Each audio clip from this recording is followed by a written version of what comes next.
1절 말씀에 보니까 다리오 왕 제4년 아홉째 달 곧 기슬레월 4일에 여호와의 말씀이 스가랴에게 임하니라 라고 말씀합니다. 스가랴 선지자는 앞에서 나누었던 것처럼 포로 귀환 이후에 또 그 전후로 활동했던 선지자죠. 학계 선지자와 거의 동시대의 인물입니다. 다리오 왕 제4년 아홉째 달 곧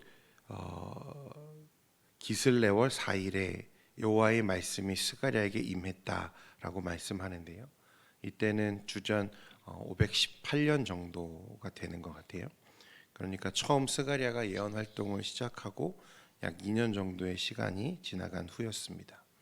이때 하나님께서 스가랴에게 말씀을 주시는데 이 말씀을 기록한 7장 1절부터 7절까지는 금식에 관련된 말씀이 나오고요. 또 8절부터 14절까지는 사회 윤리의 실천 명령이 기록되고 있습니다. 말씀 2절과 3절에 보면요, 베델에서 어떤 한 무리의 사람들이 예루살렘으로 찾아왔습니다. 정확하게는 알 수 없지만 어떤 대표단의 성격을 띠고 있는 사람들처럼 보입니다. 학자들은 바벨론에서 포로 귀환한 사람들 중에 예루살렘이 아닌 베델에 거주하던 일련의 어떤 사람들이 어떤 신학적인 문제와 신앙의 문제를 해결하기 위해서 또 묻기 위해서 예루살렘에 방문한 것이 아니겠는가 그렇게 생각합니다. 그들이 가지고 온 문제는 바로 금식과 관련된 문제였어요. 2절과 3절 말씀을 같이 한번 읽겠습니다. 시작. 그때 베델 사람이 사레셀과 레겜멜렉과 그의 부하들을 보내어 여호와께 은혜를 구하고 만군의 여호와의 전에 있는 제사장들과 선지자들에게 물어 이르되 내가 여러 해 동안 행한 대로 5월 중에 울며 근신하리이까. 아멘. 말씀에 보니까 이들은 하나님의 은혜를 구하기 위해서 왔고 그들은 매년 행해지던 5번째 달 또 온 민족이 행하던 금식이라는 행위를 계속 유지해야 하는지 아니면 그만해도 되는지 그 여부를 제사장들과 선지자들에게 묻기 위해서 왔다고 말씀합니까? 여기서 울며 근신하리이까라는 말씀이 있는데요. 바카 나자르라는 말입니다. 보통 금식이라는 단어는 좀이라는 특정한 단어가 있는데 여기서는 그 단어를 사용하지 않고 울며 재개한다, 탄식한다라는 표현을 지금 사용하는 것을 봅니다. 그러니까 지금 이들에게 있어서 금식은 어떤 금식이냐면 애곡하고 재개하며 회개하는 것을 의미하는 것입니다. 여러분 금식 다들 해보셨으리라 생각합니다. 한 번쯤은.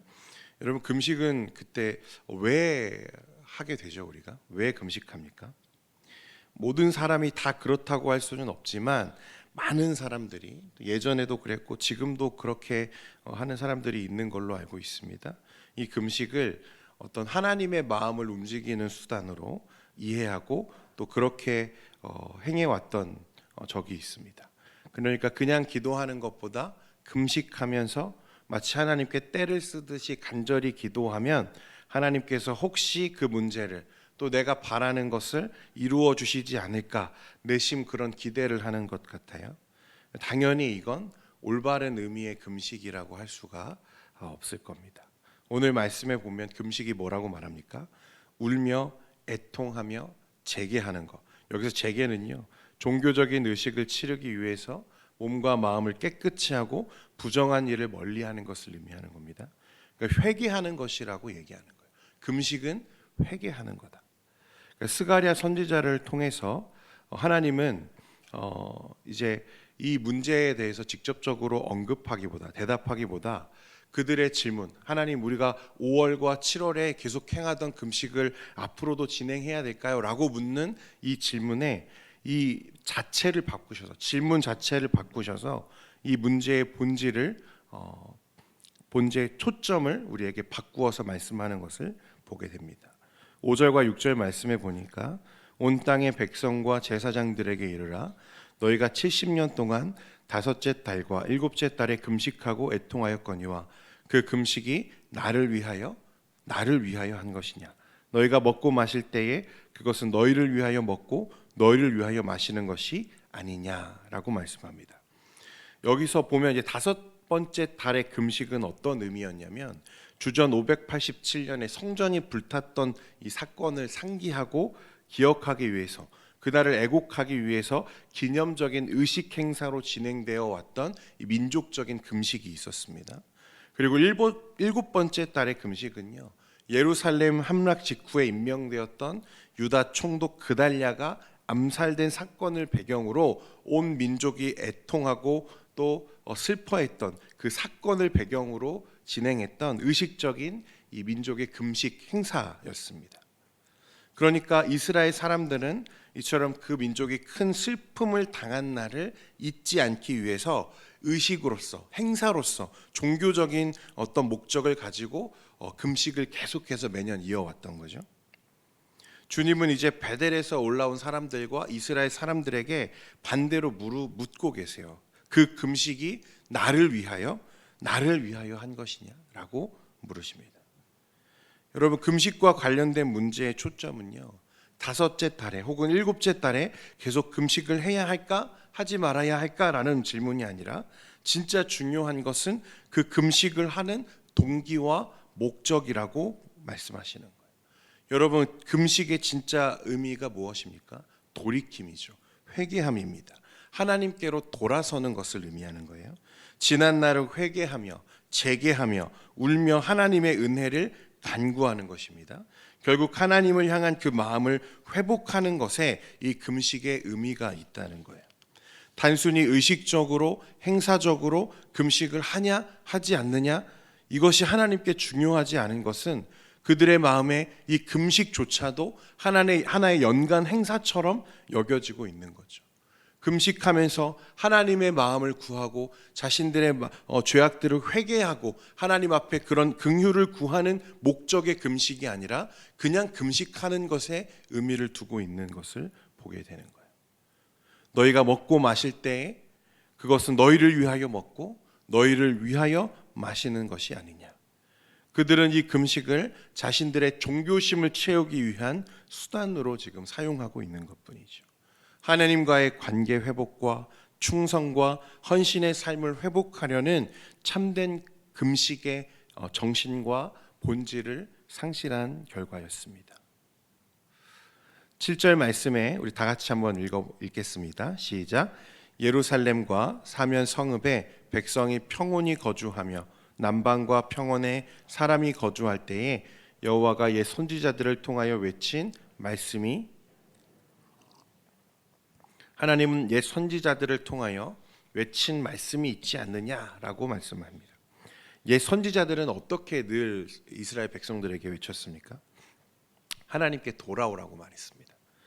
그 변질된 신앙과 잘못된 특권 의식과 이 왜곡된 신앙에서 벗어나서 참된 여호와 하나님을 신앙하는 본질로 돌아오라 외쳤습니다. 그러니까 하나님은 금식을 원하시는 게 아니고 무엇을 원하시는 거죠? 청종하기를 원하시는 거예요. 그 백성이 하나님 말씀에 청종하고 하나님의 뜻에 순종하며 살기를 원하신다는 거예요. 이사야 선지자가 말한 대로 하나님의 생각은요, 인간의 생각과 다릅니다.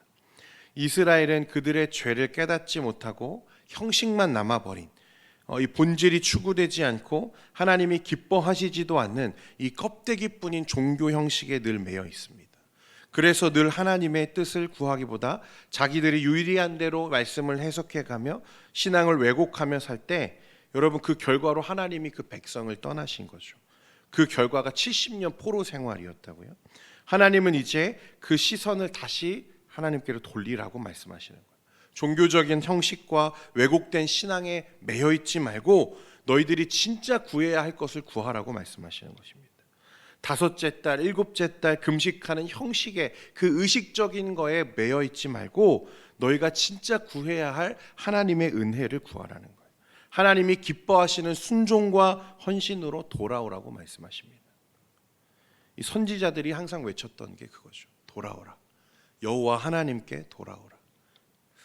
이제 이어지는 8절부터의 말씀을 보면요, 이 사회 윤리에 대한 실천과 그 명령이 나오는데, 이것은 이 앞서 하나님의 뜻과 그 본질을 회복한 이 백성들의 삶에 대한 실천 강령입니다. 그러니까 금식을 통해서 온전히 회복된 하나님 중심적 신앙에 대한 그 핵심 가치를 앞에서 이야기했다면, 이제 이어지는 후반의 말씀은 그 신앙이 삶의 어떠한 모습으로 드러나야 하는지를 우리에게 말씀합니다. 8절부터 10절까지 말씀 같이 한번 읽겠습니다. 시작. 여호와의 말씀이 스가랴에게 임하여 이르시되 만군의 여호와가 이같이 말하여 이르시기를 너희는 진실한 재판을 행하며 서로 인애와 긍휼을 베풀며 과부와 고아와 나그네와 궁핍한 자를 압제하지 말며 서로 해하려고. 앞에서 외적인 의식으로서 금식을 행하는 것보다 중요한 것은 그 금식의 본래 동기와 목적을 회복하는 것이라 했습니다. 그것은 곧 선지자들이 선포했던 이 회개와 돌이킴을 의미하는 거죠. 그 회개는 어떤 회개였는가? 많은 사람들이 자주 하는 질문 중에 하나가요, 기독교를 향해서, 기독교의 도덕성을 향해서 어떤 질문을 하냐면, 정말 회개하기만 하면 하나님이 모든 죄를 다 용서해 주시는가라는 것을 물어옵니다. 그리고 이것을 가지고 많은 불신자들이 기독교의 윤리 도덕적 기준을 공격하고 부정하죠. 무책임하다는 거예요.